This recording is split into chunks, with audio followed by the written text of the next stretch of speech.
యవన కాల విధానంలో చక్కగా ఆయన నడిపిస్తున్న విధానం బట్టి, నిలబడుతున్నటువంటి విధానం బట్టి, ఆ ధైర్యాన్ని బట్టి వారికి ప్రత్యేకమైనటువంటి వందనాలు తెలియజేస్తున్నాను.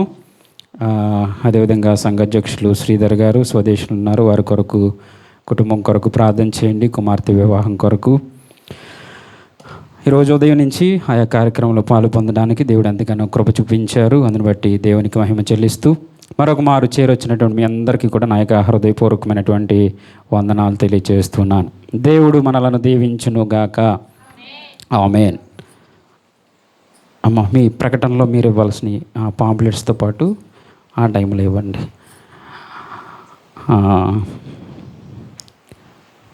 అదేవిధంగా చిన్న ప్రకటనలుగా వచ్చే వారం 16వ తారీఖు, 15వ తారీఖు స్వతంత్ర దినోత్సవం కాబట్టి 16వ తారీఖున దేవుని చిత్తమైతే ఒక ప్రత్యేకమైనటువంటి కార్యక్రమంగా మన దేశాన్ని మనము గౌరవిస్తూ మన దేశ రక్షణ కొరకు మనం ప్రార్థించాల్సినటువంటి వారమై ఉన్నాము. మన భారతదేశం తెలుసు, హిందూ దేశముగా ఉన్నటువంటి సమయంలో అందరూ రక్షణ పొందాలి, క్రీస్తుని అంగీకరించాలి. కాబట్టి ఓ దేశం కొరకు ప్రార్థించేటువంటి గొప్ప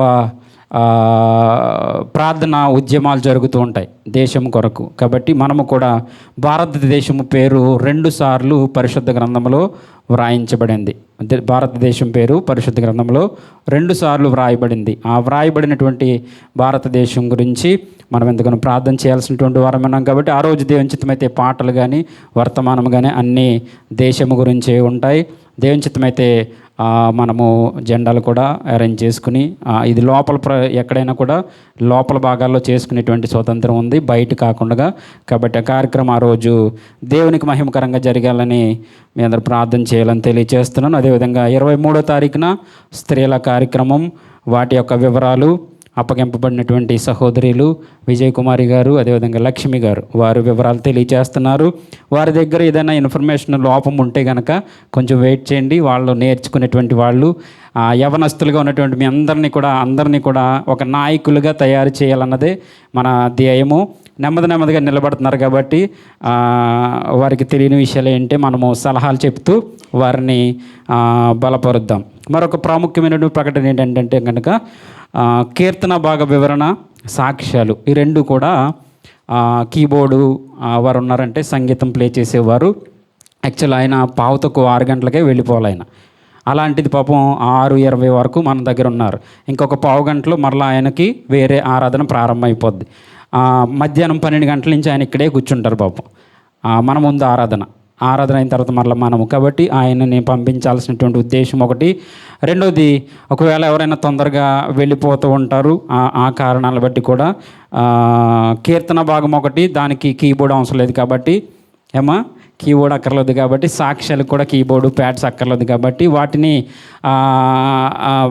వాటిని కొంచెం వెనక్కి జరుపుకుని ముందు కార్యక్రమాలు, ప్రత్యేక పాటలు, స్తుతి ఆరాధన, వర్తమానము ఇవి అయిపోయిన తర్వాత ఆ యొక్క సాక్ష్యాలు, తర్వాత కీర్తన భాగం ముగింపులోనికి వెళ్ళడానికి ప్రయత్నం చేద్దాం. ఎందుకంటే కీర్తన భాగం ఒక ట్రైనింగ్ పీరియడ్ లాంటిది కాబట్టి ట్రైనింగ్ అవుతున్నట్టుగా అది ఉంది కాబట్టి వాటిలో విషయాలను మీరు గ్రహించగలరని తెలియజేస్తున్నాను. అదేవిధంగా అక్కమాల గురించి ప్రశాంతి గారికి దొరికిన ఉద్యోగాన్ని బట్టి దేవుని నామమును మహిమపరుస్తున్నాం. ఆ ఉద్యోగాన్ని సిద్ధపరిచిన బేబోధన్ గారికి కూడా వందనాలు తెలియజేస్తున్నాను. గత కొన్ని వారాలుగా తెలియజేస్తున్నాను, అక్కమ్మ ఎవరికైనా అవుతుందని అంటే కనుక దయచేసి మీ దగ్గర ఏదైనా ఛాన్స్ ఉంటే మీ మొట్టమొదటి ఆలోచన సంఘంలో ఉన్నటువంటి వారే మీ మైండ్లోకి రావాలి. వారికి సహకరిస్తే వారు వెల్ సెటిల్ అవుతారు, సంఘానికి ఆశీర్వాదకరంగా వారు ఉంటారు. అదేవిధంగా ఉద్యోగ అవకాశాలు కూడా ఏదైనా ఉంటే సంఘంలో ఉన్నటువంటి వారికి జ్ఞాపకం ఉంచుకుని దయచేసి తెలియచేసి మీరు సహకరిస్తే కనుక మనం ఏ విధంగా అయితే సంతోషంగా ఉంటున్నామో మన ప్రక్క వారు, ఉద్యోగం లేని వారు, అక్కమ్మ లేని వారు, వారు కూడా సంతోషంలోనికి వారు కూడా రాగలరు. కాబట్టి ఈ విషయాలన్నింటినీ గమనించినటువంటి వారై సంఘాన్ని ప్రేమించినటువంటి వారముగా ఒకరికొకరు సహకరించుకోవాలని కూడా ఈ మాటలు తెలియజేస్తూ మనము వాక్యంలోనికి వెళదాము. చిన్న ప్రార్థన. పరిశుద్ధుడా పరమ తండ్రి, నీకు వందనాలు. వాక్యంలోకి వెళుచుండగా మా ఆత్మలను ప్రభువానికి స్తోత్రం తండ్రి. ఎత్తి పట్టుకొనండి నీ ఆత్మతో ప్రభువా మీకు వందనాలు.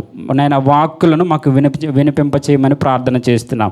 తప్పక నాయన పరసంబంధమైనటువంటి వాక్యాలను ప్రభువా, పరసంబంధమైనటువంటి ఆత్మీయ జ్ఞానాన్ని మేము నేర్చుకోవడానికి సహాయం దయచేస్తారని చేరొచ్చిన బిడ్డలందరినీ మీరు దీవించండి. ఇంతవరకు జరిగిన ఆరాధన అంతటిని బట్టి నీ నామం మహిమపరచబడిందని నమ్ముచు యేసునామను బట్టి ప్రార్థన అడుచున్నాం తండ్రి, ఆమేన్. మంచిది. హెబ్రీలకు రాసినటువంటి పత్రిక 11వ అధ్యాయము 25వ వచనం.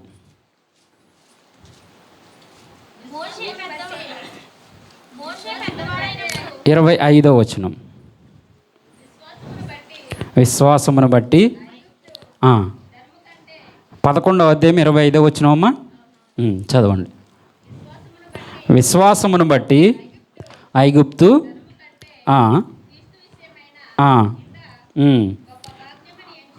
ఎంచుకొని అల్పకాలము, అండర్లైన్ చేసుకోండి, అల్పకాలము పాపభోగము అనుభవించుట కంటే దేవుని ప్రజలతో శ్రమ అనుభవించుట మేలని యోచించి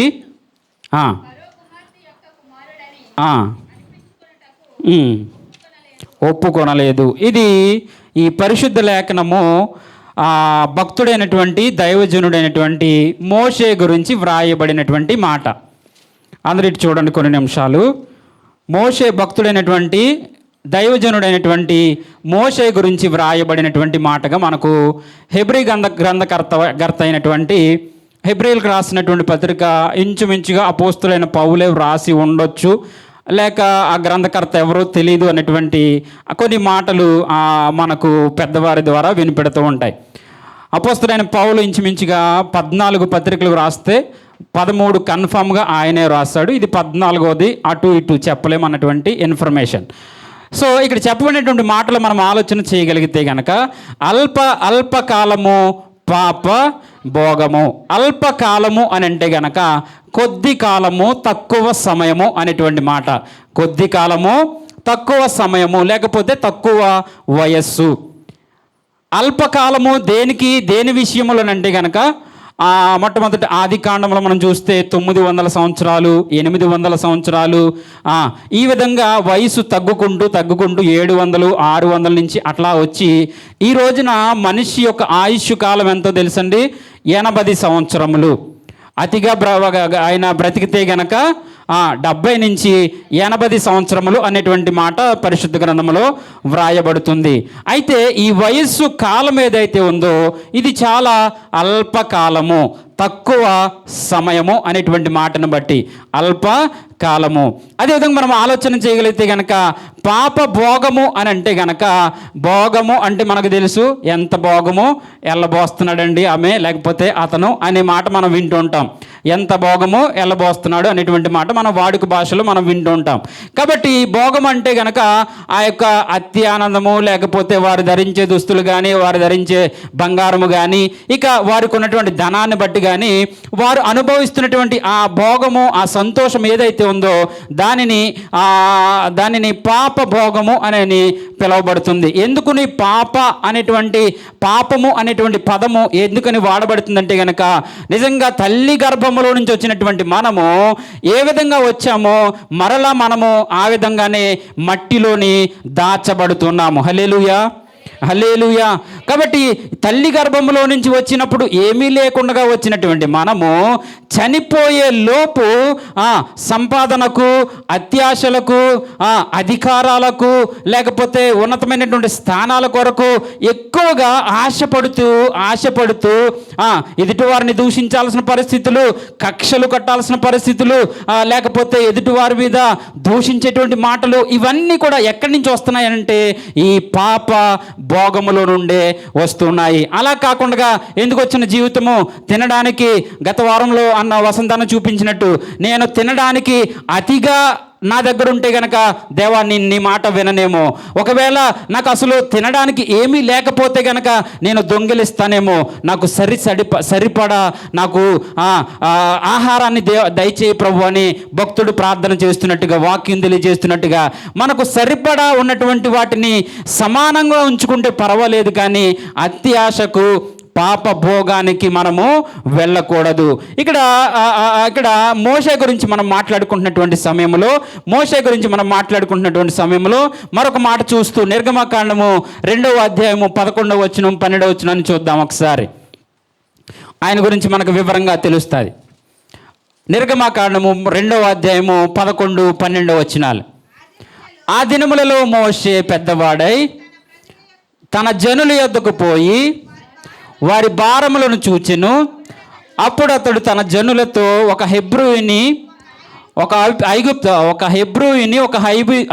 ఐగుప్తీయుడు కొట్టగా చూచెను.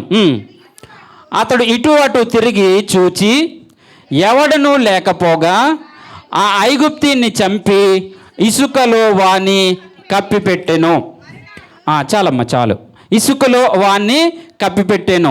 ఇది ఎవరి గురించి వ్రాయబడింది అంటే గనక భక్తుడైన గొప్ప దైవజనుడైన 6 లక్షల కాల్బలం ఉన్నటువంటి ఇశ్రాయేలీల్ని ఐగుప్తులో నుండి ఇజ్రాయేలు దేశానికి, కనాను దేశానికి నడిపించినటువంటి ఒక గొప్ప దైవజనుడైన మోషే గురించి వ్రాయబడినటువంటి మాట.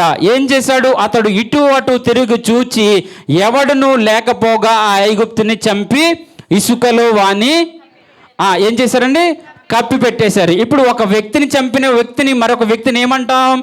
హంతకుడు, లేకపోతే అతను చంపేశాడు కాబట్టి హత్య చేశాడు అనేటువంటి మాట మనము మాట్లాడతాం. కాబట్టి అటువంటి వ్యక్తి కూడా 5 కాండాలను రాసేటువంటి గొప్ప దైవజనుడుగా దేవుడు నియమించాడు. ఆ గొప్ప ఏదైతే అబ్రహాము సంతానం ఉందో ఆ అబ్రహాము సంతానాన్ని ఐగుప్తులో వారు 400 సంవత్సరాలు పాట్లు పడుతూ ఇరుకులు ఇబ్బందులు వారెంతో శ్రమ పడుతున్నటువంటి సమయాల్లో ఒక మంచి దైవజనుని, ఒక వ్యక్తిని దేవుడు ఎన్నుకొని ఆ వ్యక్తి ద్వారా, ఆ మోషే ద్వారా ఆ ప్రజలందరినీ కూడా స్వదేశానికి, కనాను దేశానికి నడిపించడానికి దేవుడు సిద్ధపరిచాడు. అయితే ఆ వ్యక్తి గురించినటువంటి మాట ఏంటంటే గనక ఆ వ్యక్తి చంపి ఇసుకలో వానిని కప్పిపెట్టెను అనేటువంటి మాట మనం చూస్తున్నాం. ఈ మాటలు నేను జ్ఞాపకం చేయడానికి, మోషేలో ఉన్నటువంటి ఆ యొక్క నెగటివ్ షేడ్ని చూపించడానికి గల కారణము, సంఘములో ఉన్నటువంటి మనము, యవనస్తులుగా ఉన్నటువంటి మనము చాలాసార్లు వెనకబడుతూ ఉంటాం. ఎందుకని అంటే గనక అయ్యో నేను చేస్తున్నటువంటి పాపాన్ని బట్టి నా మాట సరిలేదు, నా ప్రవర్తన సరిలేదు, లేకపోతే నా వ్యక్తిత్వం సరిలేదు అనేటువంటి కొన్ని కారణాలతోటి మనం ఏం చేస్తామంటే వెనకంజు వేస్తూ ఉంటాం. అయితే భక్తుడైనటువంటి ఈ యొక్క మోషే ద్వారా మనం నేర్చుకోవాల్సినటువంటి మాట ఏంటంటే గనక అంత హత్య చేసినటువంటి వ్యక్తిని కూడా ఒక 6 లక్షల కాల్బలం ఉన్నటువంటి ఇశ్రాయేలీల్ని నడిపించి స్వదేశము తీసుకురావడానికి దేవుడు ఆ వ్యక్తిని వాడుకున్నట్టుగా మనం చూడగలుగుతున్నాం. హల్లెలూయా, హల్లెలూయా.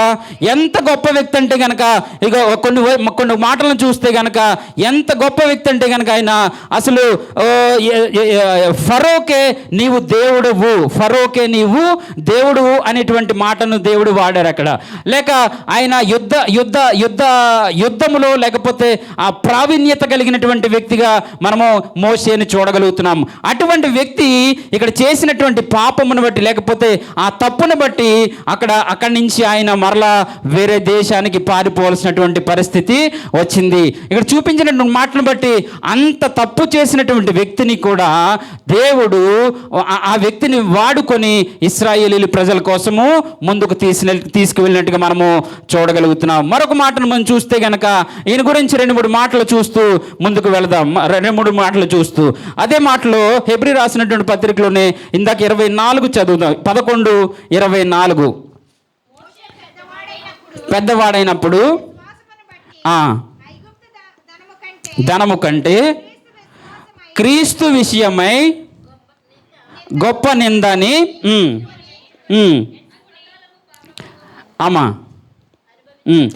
మోషే పెద్దవాడైనప్పుడు విశ్వాసమును బట్టి ఐగుప్తు ధనము కంటే క్రీస్తు విషయమైన నింద గొప్పదని భాగ్యమని ఎంచుకునేటువంటి మాట మనం చూస్తున్నాం. సాధారణంగా చూస్తే ఐగుప్తు దేశంలో అతను పెంచబడ్డాడు. తన తల్లి సమక్షంలోనే, ఆ దేశపు రాణి సమక్షంలోనే ఒక గొప్ప వ్యక్తిగా మోషే పెంచబడ్డాడు.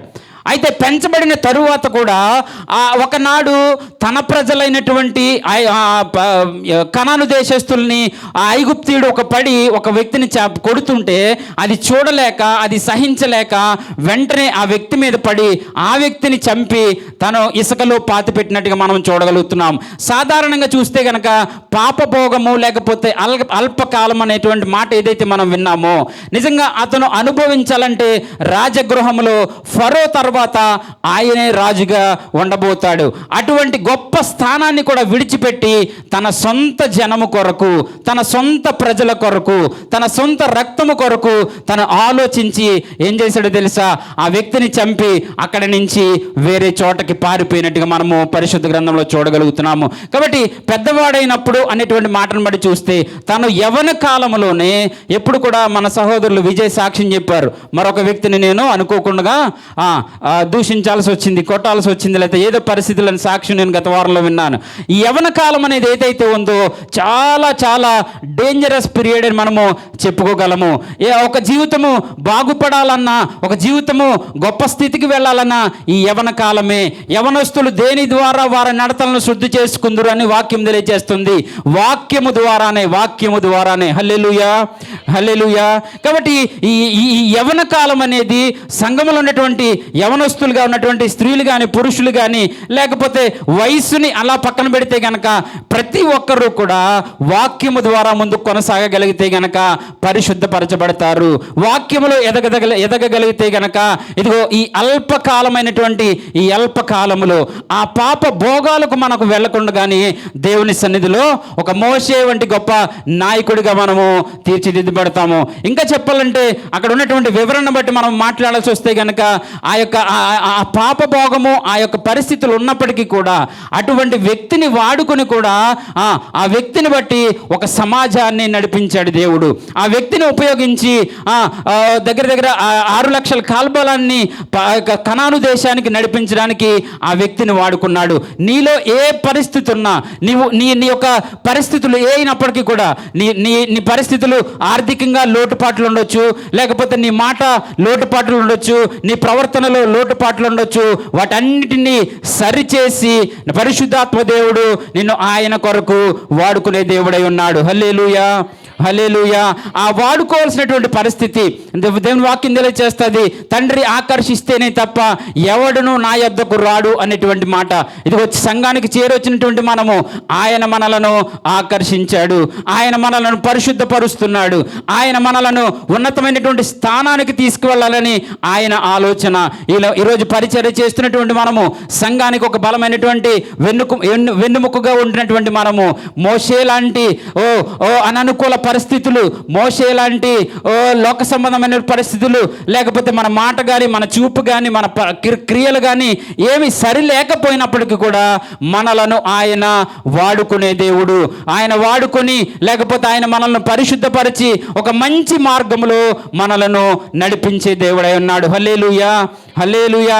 ఈ యొక్క సమాజము, సంఘాలలో పనిచేస్తున్నటువంటి మనము, సంఘము కొరకు పాటు పడుతున్నటువంటి మనము, ఒకవేళ మన ప్రవర్తన మోషే వంటి ప్రవర్తన కావచ్చు, మన ఆలోచనలు లోక సంబంధమైనవి కావచ్చు, అయినప్పటికీ ఎందుకంటే బాలుని హృదయము, నరుని హృదయము బాల్యము నుండే చెడ్డది. బాల్యము నుండే చెడిపోయినటువంటి ఈ మనుషుని యొక్క హృదయాన్ని యేసుక్రీస్తు రక్తము ద్వారా, ఆ పరిశుద్ధ రక్తములో కడుగుబడటం ద్వారా, ఆ పరిశుద్ధిని మనము క్రీస్తుగా అంగీకరించడం ద్వారా మనము పరిశుద్ధపరచబడుతున్నాము. మన జీవితము మార్చబడుతుంది, మన జీవితము మంచి మార్గములో నడిపించబడుతుంది అనేటువంటి విషయాన్ని మనము గమనిస్తూ ఉండగలగాలి. మరొక మాటను చూస్తూ మన వాక్యంలోకి ముందుకు వెళదాము. ఈ ఒక ఫోటోను ఒకసారి చూస్తే గనక నేను ఇందాక చెప్పినట్టు ఎల్లో కలర్ కనబడుతుంది, పసుపు కలరు ఇజ్రాయేల్ దేశముగా ఉంది. ఈ ప్రక్కన ఈ కలర్ కనబడుతుంది ఐగుప్తు దేశము. ఈ ఐగుప్తులో నుండి ఆ ఇజ్రాయేల్ దేశానికి వారిని నడిపించాలి. ఇంచుమించుగా 40 సంవత్సరాలు వారిని అరణ్య మార్గములో వారిని నడిపించినట్టుగా మనము చూడగలుగుతున్నాము. ఐగుప్తు అంటే కష్టాలకి, నష్టాలకి, ఇబ్బందులకి, ఇరుకులకి సాదృశ్యముగా, ఒక శ్రమకు సాదృశ్యముగా ఐగుప్తు దేశము మనకు కనబడుతుంది. అటువంటి ఐగుప్తు దేశము నుండి, అటువంటి ఫరో చేతుల నుండి దేవుడు ఏర్పరచుకున్నటువంటి దైవజనుడైనటువంటి మోషే ద్వారా ఆ ఇజ్రాయేలు ప్రాంతానికి మనము వారిని నడిపించినట్టుగా మనం చూడగలుగుతున్నాము. మనకి ఇజ్రాయేల్ గురించి, ప్రాంతం గురించి మనకు బాగా తెలుసు. కువైట్లో ఉన్నటువంటి మనము కష్టపడుతుంటే నెలకొచ్చి 120, 130, 140, 150. అదే కనుక ఇజ్రాయేల్ వెళ్తే కనుక ఇంకా ఆ లెక్కకు మనకు ఏమాత్రం కూడా అది మనకు చాలా ఆకాశాన్ని కనబడుతుంది. అంటే ఆశీర్వదించబడింది అని అనడానికి ఒక గొప్ప సాదృశ్యము. నిజంగా కూడా మనం ఒకప్పుడు స్వదేశంలో ఉన్నప్పుడు అసలు ఆ ఇజ్రాయేల్ ఏంటేంటో తెలియదు, ఈ ఐగుప్తు అంటే ఏంటో తెలియదు, ఈ ప్రపంచం అంటే ఏంటో తెలియదు. ఇన్ని దేశాలు, ఇన్ని మతాలు, లేకపోతే ఇన్ని ప్రాంతాలు, ఇన్ని భాషలు ఇవన్నీ ఉన్నాయని మనకి ఏమాత్రము కూడా తెలియదు. అయితే మనం ఎంత ధన్యులమంటే కనుక ఈరోజు ఈ పరిస్థితులన్నీ కూడా అబ్రహాము సంతానము భూమి మీద విస్తరించినటువంటి విధానము, ఇష్మాయిల్ సంతానము విస్తరించినటువంటి విధానము, ఇవన్నీ కూడా ఈ పరిశుద్ధ గ్రంథంలో లిఖించబడిన అవన్నీ కూడా మన కళ్ళారా మనము చూసేటువంటి గొప్ప కృప దేవుడు మనకు అనుగ్రహించాడు. హల్లెలూయా, హల్లెలూయా. ఇంకా ఇజ్రాయేల్ దేశము చూసినటువంటి అదృష్టము మన బంధువుల్లో చాలా మందికి దేవుడు అనుగ్రహించాడు. మనలో వారికి కూడా అనుగ్రహించునుగాక. ఈ మాట చెప్పట్లేదు పాస్టర్ గారు అన్నట్టుగా ఎదురు చూస్తున్నారు. హల్లెలూయా, హల్లెలూయా. మనలో కూడా అనేక మంది నిజంగా చాలా ఆశ, ఇజ్రాయేలుని ప్రేమించమని, ఇజ్రాయేల్ కొరకు ప్రార్థన చేయమని, దానిని చూడమని కానీ చక్కటి వచనాలు మనకు కనబడుతూ ఉంటాయి. అటు దైవ కృప మనందరికీ, మనలో వారికి దేవుడు అనుగ్రహించునుగాక. ఈ వాక్యంలోకి వెళ్తే కనుక అల్పకాలము పాపభోగము, మోసేకున్నటువంటి భోగము అనుభవించాలంటే చాలా ఉన్నతమైనటువంటి భోగము. అతను సంతోషాన్ని, గొప్ప ఉన్నత స్థితిని, బంగారు నగరలో, మేడలో ఆయన జీవించవచ్చు. అయితే వాటన్నిటినీ కాదనుకుని, వాటన్నిటినీ విడిచిపెట్టి ఏం చేశాడు తెలుసా? తన ప్రజలను నడిపించడానికి, తన ప్రజల యొక్క కష్టాల్ని, ఇబ్బందుల్ని, ఇరుకుల్ని చూసి వారిని నడిపించడానికి తన యొక్క పాపభోగాన్ని అంతటిని కూడా విడిచిపెట్టినట్టుగా మనము పరిశుద్ధ గ్రంథంలో చూడగలుగుతున్నాం. ఇది ఇజ్రాయేలు, ఈజిప్ట్ అయితే గనక మరొక మాట చూస్తూ అపోస్తల కార్యాలు 7వ అధ్యాయము, ఆయన ఎంత గొప్ప వ్యక్తి అని అంటే కనుక అపోస్తల కార్యాలు 7వ అధ్యాయం 22వ వచనంలో చూస్తే కనుక మోషే ఐగుప్తీయుల సకల విద్యలను అభ్యసించి మాటల యందును కార్యముల యందును ప్రవీణుడై ఉండెను అనేటువంటి మాట. ఈ విధంగా మోషే గురించి చాలా మంచి మాటలు మనకు కనబడుతూ ఉంటాయి. ఆయన మోషే దేవుని ఇల్లంతట్లో కూడా నమ్మకస్తుడు అనేటువంటి మాట కనబడుతూ ఉంటుంది. కాబట్టి ఈ యవనస్తుడైనటువంటి ఈ మోషే చేసినటువంటి హత్య కూడా దేవుడు దానిని చూడక, లేకపోతే చేసినటువంటి ఆ అన్యాయక్రాంతమైనటువంటి పరిస్థితిని కూడా చూడకుండా అతను దేవుని కొరకు మోషేని వాడుకున్నట్లుగా చేశాడు. హల్లెలూయా, హల్లెలూయా. కాబట్టి ఈ వాక్యం వింటున్నటువంటి మనము, వాక్యము ద్వారా బలపడాల్సినటువంటి మనము ఈ రోజున బలపడాల్సిన మాట ఏంటంటే కనుక, నిజంగా నాలో పాపం ఉందయ్యా, నిజంగా నేను లోక సంబంధమైనటువంటి జీవితాన్ని జీవిస్తున్నాను ప్రభువా, నిజంగా నేను నీ సన్నిధికి ఏమాత్రం కూడా అర్హుని కాదయ్యా, అయినప్పటికీ నీ వాక్యముతో నాతో మాట్లాడుతున్నావు, అయినప్పటికీ నీ సన్నిధిలో నన్ను నిలబెడుతున్నటువంటి నీవు పరిశుద్ధుడవు, నీవు గొప్ప దేవుడు తండ్రి, ఇంకను నన్ను అర్హుడుగా చేయి ప్రభువా. నాలో ఉన్న పాపమును తీసివేయండి, నాలో ఉన్నటువంటి నా నోటి మాంద్యమును తీసివేయండి, నా కనుదృష్టిని సరిచేయండి, నా ఆలోచనలు ప్రభువా నీ వాక్యానుసారంగా మార్చండి ప్రభు అని మనం అనుదినము ప్రార్థన చేసుకోగలిగితే గనక, ఆనాడు ఇశ్రాయేలు నడిపించడానికి మోషేని దేవుడు ఏ విధంగా అయితే వాడుకున్నాడో, ఈరోజు సంఘంలో నిన్ను కూడా ఒక బలమైనటువంటి పాత్రగా ఆయన వాడుకొందునుగాక. మరొక సందర్భాన్ని మనము చూస్తూ ముందుకు వెళదాం. మనం చూస్తూ మీకు బాగా పరిచయమైనటువంటి వ్యక్తి ఎవరంటే సౌలు అనేటువంటి వ్యక్తి. సౌలు. కాబట్టి ఈ సౌలు గురించి కూడా మనం ఆలోచన చేయగలిగితే కనుక పరిశుద్ధ లేఖనాల్లో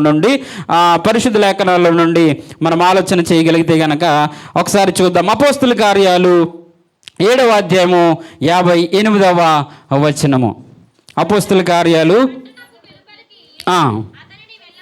వెళ్ళగొట్టి రాళ్ళు రూపించారు. ఈ అధ్యాయంలో జరిగినటువంటి స్టోరీ ఏంటంటే కనుక, ఒకవేళ ఇంతవరకు పరిశుద్ధ గ్రంథాన్ని ఎవరు పూర్తి చేయలేదు అన్నటువంటి వాళ్ళు ఎవరైనా ఉంటే కనుక, ఓవరాల్గా 66 పుస్తకాల స్టోరీ కూడా స్టెఫను ఏం చేస్తాడంటే ఇదే అధ్యాయంలో 7వ అధ్యాయంలో చక్కగా వివరించుకొస్తాడు. ఎక్కడి నుంచి అంటే ఆది కాండం నుంచి ప్రకటన గ్రంథం వరకు, లేకపోతే ఆది కాండం నుంచి యేసుక్రీస్తు వారి వరకు కూడా చక్కగా వివరించుకొచ్చేస్తాడు. అక్కడ ప్రధానుల ముందు, యాజకుల ముందు నిలబడి చక్కగా వివరించుకొచ్చేస్తాడు అనమాట. ఎప్పుడన్నా చదివితే కనుక ఇంచుమించుగా 60 వచనాలు ఎన్నో ఉంటాయి. ఒక్కసారి చదవండి, మీకు బైబిల్ మీద ఒక మంచి అవగాహన అనేది అక్కడ మనకు కనబడుతూ ఉంటుంది. కాబట్టి ఈ అధ్యాయంలో మనం చూస్తే కనుక సౌలు అను ఒక యవనస్తుడు మనకు కనబడుతున్నాడు.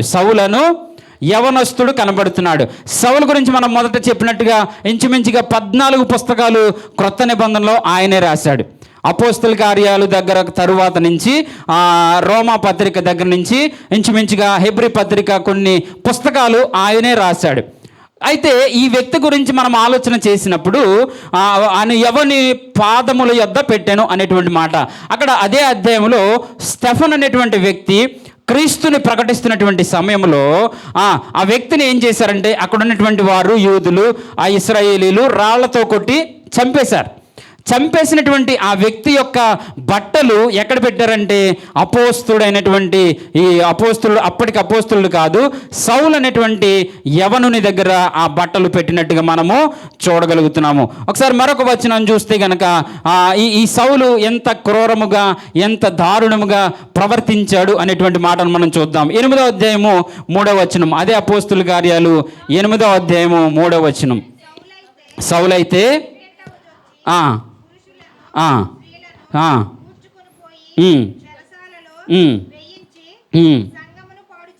సంఘమును పాడు చేస్తూ ఉండేవాడు. ఇక యేసుక్రీస్తుని ప్రకటిస్తున్నాడు అంటే చాలు, అతను వారి మీద కక్ష కట్టి వారిని చంపడానికి గవర్నమెంట్ నుంచి లెటర్ కూడా తెచ్చుకుని వారిని శ్రమ పెడుతూ ఉండేవాడు. ఆయన దేవునికి విరోధేమి కాదు, కానీ ఆయన ధర్మశాస్త్రములో ప్రవీణుడు, ఆ ధర్మశాస్త్రాన్ని నేర్చుకున్నటువంటి వ్యక్తి.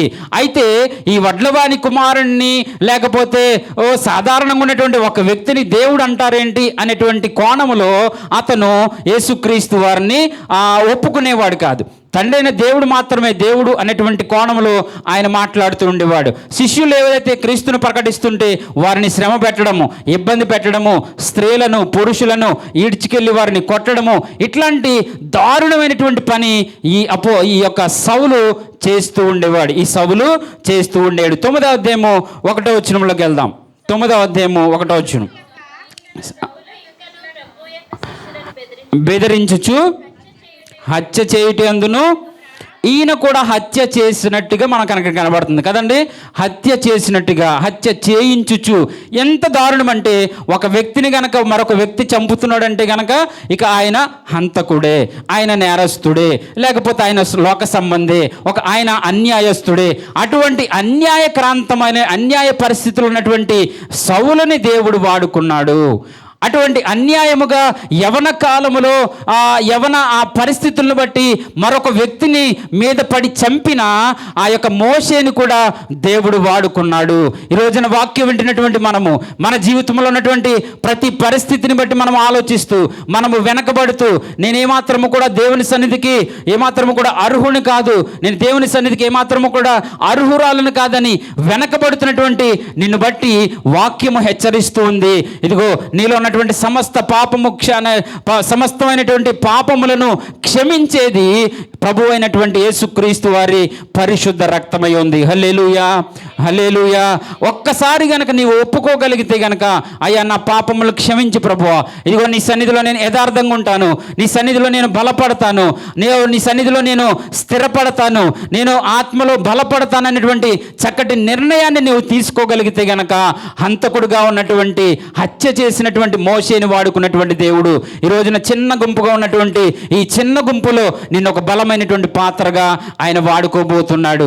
ఆయన ఈ సహవాసంలో ఉన్నటువంటి ఈ సహవాసాన్ని నడిపించడానికి ఆయన నిన్ను బలమైనటువంటి పాత్రగా వాడబడుతున్నాడు. ఇంచుమించుగా ఈ ఇప్పుడు ఉన్నటువంటి వారిలో అందరూ ఇంచుమించుగా ప్రార్థన చేస్తున్నారు, వాక్యాలు చదువుతున్నారు, కీర్తన భాగాలను వివరిస్తున్నారు, స్తుతి ఆరాధనలు చేస్తున్నారు. ఆయా రకాలుగా సంఘానికి ఎంతో బలమైనటువంటి పునాదులుగా మీరు తీర్చిదిద్దబడుతున్నారు. అయితే మన యవన కాల పరిస్థితులు కానీ, మన యొక్క కుటుంబ పరిస్థితులు కానీ, మన మాట పరిస్థితులు కానీ, మన చూపులు కానీ, మన తలంపులు కానీ ఏమైనప్పటికీ కూడా వాటన్నిటినీ కూడా పరిశుద్ధుడైనటువంటి యేసు రక్తములో మన పాపాలని కడుగుకొని మన యొక్క శాపములను తీసివేయబడి దేవుని సన్నిధిలో ముందుకు మనం యథార్థంగా కొనసాగగలిగితే గనక వారికి ఇచ్చినటువంటి సర్టిఫికెటే మోషే నా ఇల్లంతటిలో నమ్మకస్తుడు అనేటువంటి మాట. అపోస్తలుడైన పౌలు కూడా చెప్తాడు, ఇదిగో నా నీతి మురికి గుడ్డల వంటిది, నా నీతి మురికి గుడ్డల వంటిది అని చెప్తాడు ఆయన. మనం ఎప్పుడు కూడా దేవుని సన్నిధిలో ఈ విధమైనటువంటి పశ్చాత్తాపం మన జీవితంలో కావాలి. నా జీవితంలో ప్రభువా, నా జీవితాన్ని సంపూర్ణంగా నీకు సమర్పిస్తున్నాను. ఎంతకాలం నేను ఈ లోకము కొరకు ఎదురు చూస్తాను, ఈ లోకములో సుఖభోగాల కొరకు నేను ఆరాటపడతాను. ఇది అల్పకాలమే. ఎప్పటికైనా 60, 70, 80 లేకపోతే 30, 40 నా జీవితం నాకు తెలియదు. ఈ అల్పకాలమైనటువంటి ఈ అల్పకాలము నా జీవితం కొరకు, నా కొరకు కాకుండా నీ కొరకు జీవిస్తాను ప్రభువా. వాక్యం తెలియజేస్తుంది, ఈ జీవితం మట్టుకే మనం ఆలోచిస్తేనంట దాని అంత దారుణమైన పరిస్థితి, దరిద్రత మరొకటి లేదని దేవుని వాక్యం తెలియజేస్తుంది.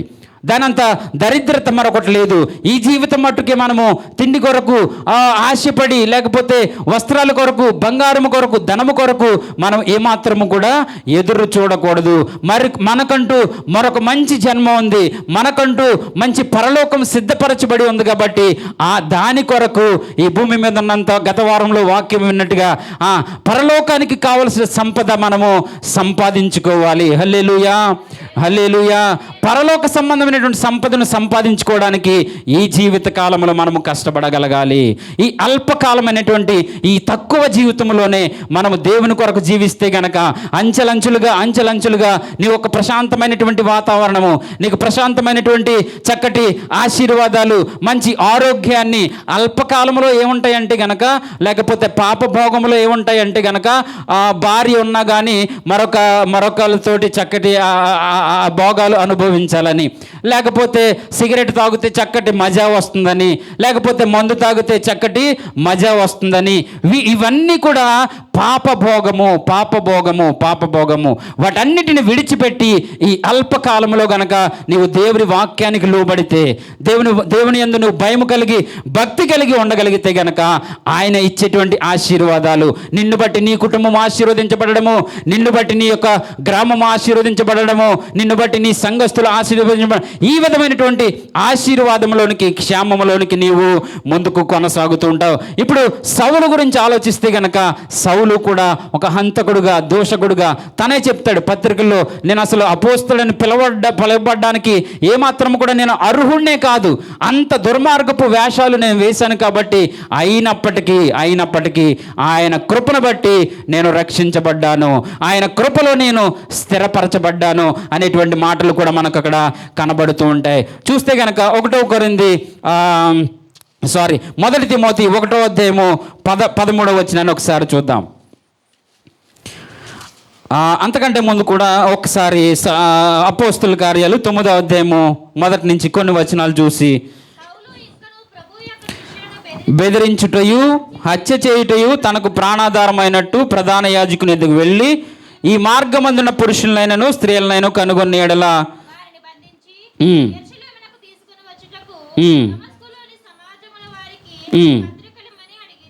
3వ వచనంకి వచ్చేద్దాం. అతడు ప్రయాణము చేయిచు దమస్కు దగ్గరకు వచ్చినప్పుడు అకస్మాత్తుగా ఆకాశము నుండి ఒక వెలుగు అతని చుట్టూ ప్రకాశించెను. అప్పుడు అతడు నేల మీద పడి, సౌలా సౌలా, నీవెలా నన్ను హింసించుచున్నావని తనతో ఒక స్వరము పలుకుట వినెను. ప్రభువా, నీవెవడు అని అడుగగా ఆయన, నేను నీవు హింసించుచున్న యేసును అనేటువంటి మాట. అటువంటి దుర్మార్గమైనటువంటి మార్గములో ఉన్నటువంటి సౌలుతోటి యేసుక్రీస్తు వారు మాట్లాడుతున్నారు. నన్ను హింసిస్తున్నావు అంటున్నారు. క్రీస్తును ప్రకటిస్తున్నటువంటి శిష్యుల్ని హింసిస్తుంటే నీవు నన్ను హింసిస్తున్నావు అనేటువంటి మాట అక్కడ కనబడుతుంది. నిజంగా కూడా మనము దేవుని పని చేస్తుంటే మన పక్షాన దేవుడే నిలబడతాడు. మన పక్షాన ఏదైతే శత్రు సంబంధమైన పరిస్థితులు ఏర్పడుతున్నాయో వాటికి మనం ఏమాత్రము కూడా భయపడాల్సినటువంటి అవసరం లేదు. ఇక్కడ సౌలుని పలకరిస్తున్నట్టుగా యేసుక్రీస్తు వారే, ఆయనే పరిశుద్ధాత్మ ద్వారా ఎదుటి వారితో మాట్లాడతాడు. ఎందుకు నడుస్తున్నటువంటి పరిస్థితుల్ని ఆటంకపరుస్తున్నావు అనేటువంటి మాటను మనం అక్కడ చూడగలుగుతున్నాము. నేల మీద పడి, సౌలా సౌలా, నీవు నన్ను ఎలా హింసించుచున్నావు అనేటువంటి మాట మనం అక్కడ చూడగలుగుతున్నాము. ఈ విధంగా చూసినప్పుడు పడిపోయి అక్కడ ఆ వ్యక్తి పడిపోయిన తరువాత తన కనురెప్పలు మూతబడిన తరువాత అప్పుడు ఆయన ప్రార్థన చేయగా ఆయన కొరకు రక్షణ సిద్ధపరిచాడు. ఆ సమయంలోనే 8వ వచనం చూస్తే కనుక, సౌలు నేల మీద పడి లేచి కన్నులు తెరచినను ఏమీయూ చూడలేక గనుక వారు అతని చేయి పట్టుకొని దమస్కులోకి నడిపించినప్పుడు ఆ యొక్క దమస్కులోకి వెళ్ళిన తర్వాత అక్కడ ఆయన రక్షణ పొందినట్టుగా మనం చూడగలుగుతున్నాం. చెప్పదలిచినటువంటి మాట, నేర్చుకోవాల్సినటువంటి మాట, మన యొక్క దుర్మార్గమైన దుష్టకరమైనటువంటి దుష్టుని యొక్క కార్యకలాపాలు ఏ అయినప్పటికీ కూడా నీవు దేవుని సన్నిధికి వచ్చావంటే నీవు దేవుని సంబంధవి. దేవుడు నిన్ను ఆకర్షించాడు. ఆయన సన్నిధిలో నీవు వాక్యము వినగలుగుచున్నావంటే ఆయన నీ పట్ల ఒక ప్రణాళిక కలిగి ఉన్నాడు. ఆయన నీ పట్ల గొప్ప కార్యాలు చేయబోతున్నాడు. నిన్నొక మంచి యవనస్తుడిగా సిద్ధపరుస్తూ ఉన్నాడు.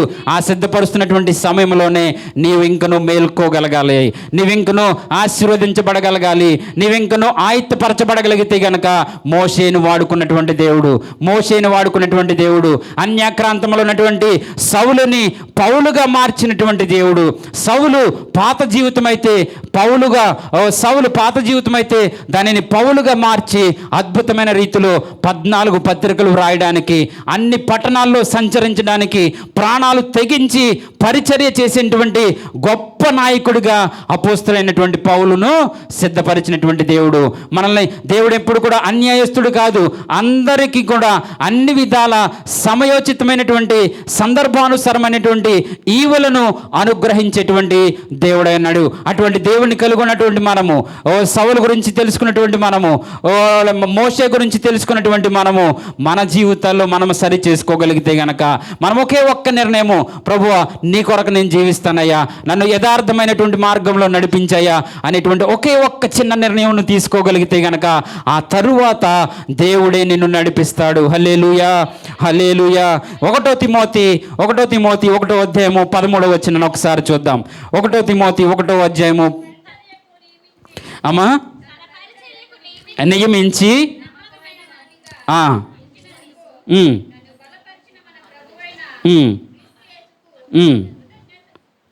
కృతజ్ఞతాస్తుతులు కృతజ్ఞుడైనై ఉన్నాను అనేటువంటి మాట, నన్ను బలపరిచిన క్రీస్తు పని కొరకు అనేటువంటి మాటలు అక్కడ మనకు కనబడుతుంటాయి. ఒకసారి మళ్ళీ అందరూ బైబిల్ తీసినటువంటి వారు అందరూ మరొకసారి ఆ మాటను 1 తిమోతి 1వ అధ్యాయము 3వ వచనాన్ని 13వ వచనం సారీ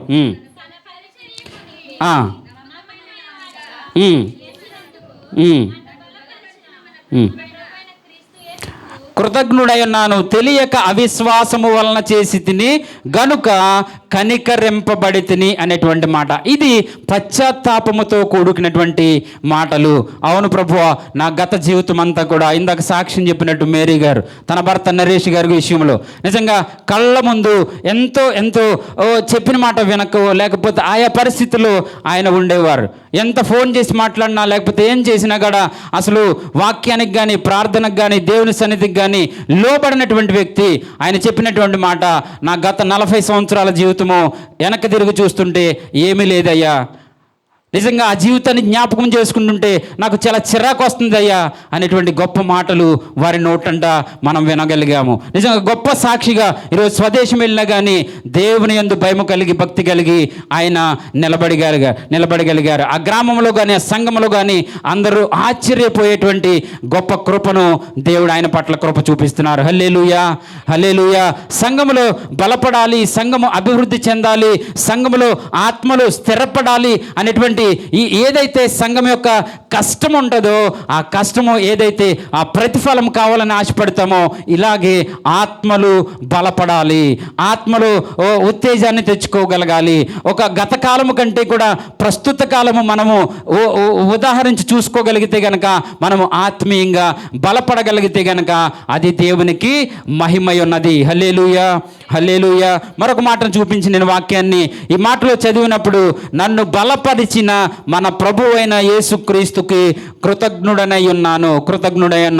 నిజంగా కూడా అండి, దేవునిలోకి వచ్చిన తరువాత ఆ అనుభవించేటువంటి సంతోషము, నీలో కలిగినటువంటి మార్పు, నీ భర్త కావచ్చు, నీ భార్య కావచ్చు, నీ బిడ్డలు కావచ్చు, నీ తల్లిదండ్రులు కావచ్చు, దాన్ని గమనిస్తున్నటువంటి సమయంలో అది దేవునికి మహిమ, నీ కుటుంబానికి కూడా ఎంతో ఆశీర్వాదకరంగా అవి ఉంటూ ఉంటుంది. నిజంగా నా సాక్ష్యాన్ని ఒకసారి చెప్పగలిగితే కనుక, నా చిన్నప్పటి నుంచి కూడా దేవుని సన్నిధిలో ఎదగడానికి దేవుడు కృప చూపించారు. మా అమ్మ కోతలకి, లేకపోతే ఇక్కడ ఉన్నారు మా మేనత్త కూతుర్లు, మా అమ్మ కోతకి లేకపోతే కట్టేతలకి వాళ్ళకి వెళ్ళిన తర్వాత నేను స్కూల్కి వెళ్ళొచ్చి అమ్మ వాళ్ళు వచ్చేటప్పటికి నేను వాకలు తుడి చేసి అన్నం వండి గంజి వరిచి ఇవన్నీ చేసిన తర్వాత నిజంగా మరలా రాత్రి 8 అయ్యేటప్పటికి మరలా నేను మా తాతయ్య గారు, పాస్టర్ గారు ఆయనతో పాటు వెళ్ళిపోయి మరలా డ్రమ్ము కొట్టడము, ఆ యొక్క మీటింగ్లో ఉండడము. ఒకవేళ ఆదివారం మీటింగ్ వెళ్ళకపోతే మా అమ్మ ఎట్టి పరిస్థితిలో నన్ను ఊరుకునేది కాదు. ఇలా చిన్నప్పటి నుంచి కూడా దేవుని వాక్యములో పెంచబడ్డాము కాబట్టి నిజంగా దేవుని సన్నిధిలో ఈ రోజున ఈ విధముగా నిలబడగలుగుతున్నాము. నిజంగా ధనాన్ని చూస్తే చాలా అసహ్యం వేస్తుంది, లేకపోతే ఈ లోక భోగాలు అసలు ఏం వాచి కానీ లేకపోతే ఏది పెట్టుకోవడానికి కానీ అసలు చూస్తుంటేనే ఎందుకు ఈ యొక్క భోగము, ఎందుకు ఈ అవసరమా, ఎలా వచ్చామో అలా వెళ్ళాల్సినటువంటి వారము. ఈ మధ్య కాలంలో మనము దేవుని కొరకు కష్టపడాలి, యథార్థంగా జీవించాలి, నీతిగా జీవించాలి. ఇదిగో క్రీస్తు చెప్పినట్టుగా అనేక మందిని శిష్యులు చేయాలి, యేసుక్రీస్తు మార్గంలో నడిపించాలి అనేటువంటి గొప్ప ఉద్దేశాలతో దేవుడి రోజున మనలను నడిపిస్తూ ఉన్నాడు. హల్లెలూయా, హల్లెలూయా. నిజంగా ఈ యవన కాలము జీవితంలో చాలా ప్రాముఖ్యమైనటువంటి సమయం అది. ఈ యవన కాలంలో గనక నీవు స్థిరపడితే గనక, నిజంగా ఇప్పుడు స్థిరపడితే నీవు అది సంవత్సరం పట్టవచ్చు, 2 సంవత్సరాలు పట్టవచ్చు, అంచెలంచెలుగా నీకు ఒక మంచి పేరు, సమాజంలో మంచి గౌరవము, నీ బంధువుల్లో మంచి గౌరవము. ఎందుకనంటే ఆయన దేవుని మార్గంలో నడుస్తున్నాడు, సంఘంలో ఒక బలమైన పరిచర్య చేస్తున్నాడు, ఓ పరిచారకుడిగా ఉన్నాడు, వాక్యాన్ని బోధిస్తున్నాడు, స్తుతి ఆరాధన చేస్తున్నాడు. ఇలాంటి గొప్ప మర్యాదపూర్వకమైన ప్రతి పరిస్థితి కూడా నీకు ఈ రోజు నుండే ప్రారంభమవునుగాక. ఇది దేవుని సంకల్పమై ఉందండి. ఎందుకనంటే జీవితాన్ని ఎప్పుడు కూడా త్రాగుడుతోటి తిరుగుబోతులుగా విడిచిపెట్టేసి ఆ జీవితం పాడైపోవడము దేవునికి ఏమాత్రం కూడా ఇష్టం లేనటువంటి పని. దేవునికి ఏమాత్రం కూడా ఇష్టం లేనటువంటి ప్రతి ఒక్కరిని కూడా ఆయన ఒక పాత్రగా వాడుకునేటువంటి దేవుడై ఉన్నాడు. కాబట్టి వాక్యం వింటున్నటువంటి మనము ఒక మంచి నిర్ణయాన్ని తీసుకుని దేవుని సన్నిధిలో బలపడాలని మరొక మాట తెలియజేస్తున్నాను. హెబ్రీ రాసినటువంటి పత్రిక 6వ అధ్యాయము 4వ వచనాన్ని ఒకటి చూద్దాం. హెబ్రీ రాసినటువంటి పత్రిక, అయితే మేము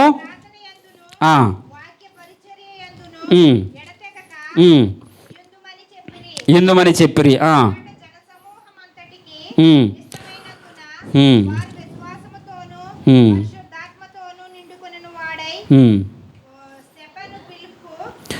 హెబ్రీ రాసినటువంటి పత్రిక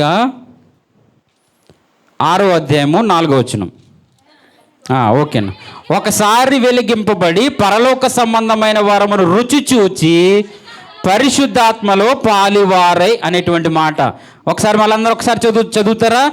6వ అధ్యాయము 4వ మాట. ఒక్కసారి వెలిగింపబడి పరలోక సంబంధమైన వరమును రుచి చూచి పరిశుద్ధాత్మలో పాలువారై అనేటువంటి మాట. రుచి చూడాలండి. యెహోవా ఉత్తముడని రుచి చూచి ఎరుగుడి అనేటువంటి మాట మనము చూడగలుగుతున్నాము. ఎప్పుడైతే రుచి చూచిన వారు, ఈరోజు ఒక ఉదయం మీటింగ్కి వెళ్తే ఒక ఆవిడ పాట పాడుతుంది. అసలు పాట పాడుతుంటే ఆవిడలో ఉద్యోగం ఎలా ఉందంటే చేతులు అలాగే ఊపేసి లేకపోతే పాట పాడేసి అని చూసారు కదా మీరు. ఎంత ఉద్యోగం అంటే, ఎందుకంటే ఆమె దేవునిలో పరవశించిపోతుంది అంతే. చూసిన వాళ్ళకి, వాక్యంలో లేని వారికి లేకపోతే అది నవ్వుగానో లేకపోతే ఇంకొక రకంగా ఉంటుంది, కానీ ఆమె చక్కగా సంతోషపడుతుంది. ఆమె దేవుని స్తుతిస్తుంది. ఆ యొక్క మ్యూజిక్లో కలిపి ఆ పాటలు ఉన్నటువంటి చక్కటి అర్థాలను ఆమె రుచి చూచింది. కాబట్టి ఆమె ఇంకా ఎదరెవరున్నారో వారికి ఆమెకి ఏం అవసరం లేదు. ఇంకా ఆ యొక్క ఆరాధనలో, ఆ పాటలో లీనమైపోయి ఆ యొక్క పరిస్థితిలోకి ఆమె ఏం చేసిందో తెలుసా? రుచి చూచింది కాబట్టి ఒకసారి ఆమె వెలిగింపబడింది. కాబట్టి ఆమె చేస్తున్నటువంటి క్రియ ఆ విధంగా కనబడుతుంది.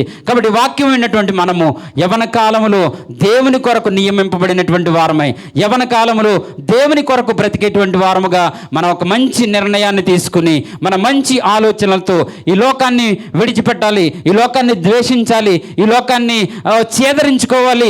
ఆ ధనమును కానీ, ఆ బంగారము కానీ ఇవేవి మనకు కూడా రావు. ఒకవేళ నిజంగా బ్రతకడానికి అవసరమైనంత, లేకపోతే నీ బిడ్డల జీవితానికి కావలసినటువంటింత, నీ గృహము కట్టుకోవడానికి కావలసినంత ధనాన్ని తప్పక దేవుడు నీకు అనుగ్రహిస్తాడు. అయితే వాటికి మించి ఆలోచనలు వాటి మీద పెట్టుకున్నట్టు కంటే గనక నీవు పరిశుద్ధ గ్రంథము పైన పెట్టుకోగలిగితే గనక నీవు పరిశుద్ధుడుగా తీర్చిదిద్దబడతావు, నీవు పరిశుద్ధురాలుగా తీర్చిదిద్దబడతావు. తద్వారా ఆయన వాక్యం తెలియజేస్తుంది, మొదట ఆయన రాజ్యమును నీతిని వెదుకుడి, అప్పుడవన్నీ మీకు అనుగ్రహింపబడును అనేటువంటి మాట. అంత భరోసా ఇచ్చేటువంటి పరిశుద్ధ గ్రంథమును మనం చదువుతున్నటువంటి సమయంలో, అంత భరోసా ఇచ్చేటువంటి దేవునిని మనము వెంబడిస్తున్నటువంటి సమయంలో ఎందుకు మనము ఇంకను వెనకంజ వేయాలి? ఎందుకు మనము ఇంకను మనము లోక సంబంధమైనటువంటి పరిస్థితులు మనం ఆలోచించాలి? ఒక్కసారి ఆలోచించగలిగితే గనక, అవును ప్రభు, ఒకసారి లేచి నిలబడి చిన్న ప్రార్థన చేద్దాం. చిన్న ఒప్పుకోలు చేసుకుని వాక్యాన్ని ముగించుకునే ప్రయత్నం చేద్దాం. అవును ప్రభు, చిన్న ప్రార్థన కళ్ళు మూసుకుని చిన్న ప్రార్థన చేసుకుని ముగించుకుందాం. అయ్యా నీకు స్తోత్రం తండ్రి, నీకు వందనాలు. పరిశుద్ధాత్మ నీకు వందనాలు అయ్యా. చిన్న ప్రార్థన. అవును ప్రభువ, యవన కాలంలో ఉన్నటువంటి మోషే ప్రభువ ఆవేశపూరితముగా తండ్రి ఒక వ్యక్తిని చంపినప్పటికీ నీ పరిశుద్ధ జనము కొరకు తండ్రి వారిని నైనా ప్రభువ కనాను నడిపించడానికి మోషేని వాడుకున్నట్టుగా, ఇదిగో హంతకుడుగా, దోషకుడుగా, దుర్మార్గమైన పరిస్థితుల్లో ఉన్నటువంటి సౌలుని పౌలుగా మార్చినటువంటి దేవా నీకు వందనాలయ్యా. ఈ మంచి సమయంలో తండ్రి నీ సన్నిధిలో ప్రార్థన చేస్తున్నాం తండ్రి. ఇంకను నా జీవితాన్ని వెలిగించండి అయ్యా, నా జీవితాన్ని పరిశుద్ధపరచండి అయ్యా, నా జీవితాన్ని ప్రభువా నీ సన్నిధి కొరకు నైనా సంపూర్ణంగా సమర్పించుకోవడానికి సహాయం దయచేయండి అయ్యా. పరిశుద్ధాత్మలో నింపండి ప్రభువా. పరిశుద్ధాత్మ చిన్న ప్రార్థన చేస్తుంది. ఎవరికారు చిన్న ప్రార్థన, ఎవరు మౌనంగా ఉండదు దయచేసి. చిన్న ప్రార్థన చేసుకుందాం. అవును తండ్రి, పరిశుద్ధపరచండి అయ్యా. నీ పరిశుద్ధ సన్నిధిలో, నీ పరిశుద్ధ రక్తంలో నన్ను కడగండి ప్రభువా. నీకు స్తోత్రం తండ్రి. అయా నీకు వందనాలు అయా. నీకు స్తోత్రం ప్రభువా. పాపమును ఎదురించే శక్తిని నాకివ్వు, పరులను ప్రేమించే మనసే నాకివ్వు. పాపమును ఎదురించే శక్తిని నాకివ్వు, పరులను ప్రేమించే మనసే నాకివ్వు. ఉద్రేకపరచే దురాత్మను ఎదురించి పోరాడే శుద్ధ